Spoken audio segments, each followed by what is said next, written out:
আল্লাহ পাক এটাই কোরআনে বলছেন যে কুল, আপনি হে নবী আপনি বলে দিন, ইন কুনতুম তুহিব্বুন আল্লাহ, তোমরা যদি আল্লাহকে মহব্বত করেই থাকো, আল্লাহকে সত্যিকার অর্থে ভালোবেসেই থাকো, ভালোবাসার দাবি করেই থাকো, ফাত্তাবিউনি, তাহলে নবীর আনুগত্য করো, ইউহিব্বুকুমুল্লাহ, তখন আল্লাহ তোমাদেরকে ভালোবাসবেন, ওয়া ইয়াগফির লাকুম যুনুবাকুম, তোমাদের সব গুনাহ আল্লাহ মাফ করে দিবেন, আল্লাহু গফুরুর রহিম। এই হলো ভালোবাসা। ভালোবাসা মানে কি? ভালোবাসা মানে হচ্ছে আসসামু ওয়া তাআ, আমি নবী এবং আল্লাহ এবং তার রাসূলের কথা শুনবো এবং আনুগত্য করব, শুনবো এবং এর নাম ভালোবাসা। শুনবো আনুগত্য করবো, তাহলে আমরা কি শুনবো কি আনুগত্য করব? আমাদেরকে প্রথমে কোরআন পড়তে হবে, কোরআনের অনুবাদ জানতে হবে, কোরআন অনুযায়ী জীবন করতে হবে, 5 ওয়াক্ত নামাজ পড়বো ইনশাল্লাহ, হালাল খাবো, যাকাত দিব, রমজানের সওম রাখবো, নবীর সুন্নাহ অনুযায়ী জীবনযাপন করব, এবং সুন্নাহ বিরোধী, কোরআন বিরোধী, ইসলাম বিরোধী কোনো কাজে আমি লিপ্ত হব না। এই তো ভালোবাসা।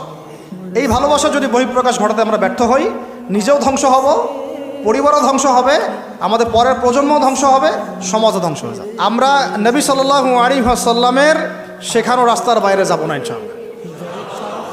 আমরা আল্লাহ রাব্বুল আলামিনের মহব্বত শুধু মুখে দাবি করবো এমন না, কাজে প্রমাণ করবো ইনশাআল্লাহ। আমরা তার রাসূলের মহব্বত শুধু মুখে দাবি করব না, কাজে প্রমাণ করবো ইনশাআল্লাহ। আল্লাহ এবং তার রাসূলের বিরোধী কোনো কাজে আমি কোনোদিনও লিপ্ত হব না ইনশাআল্লাহ।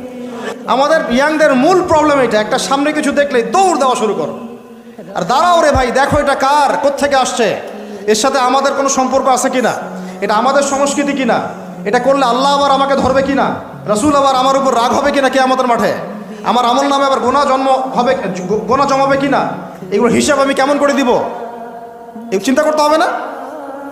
তুমি তো ভাই মুসলিম পরিবারের যুবক, মুসলিম পরিবারের যুবতী, তোমাদের দ্বারা তো এটা আশা করা যায় না। অন্যরা করুক, সেটা না হয় আলাদা বিষয়, আমরা ওগুলো দেখতেও চাই না কে কি করে।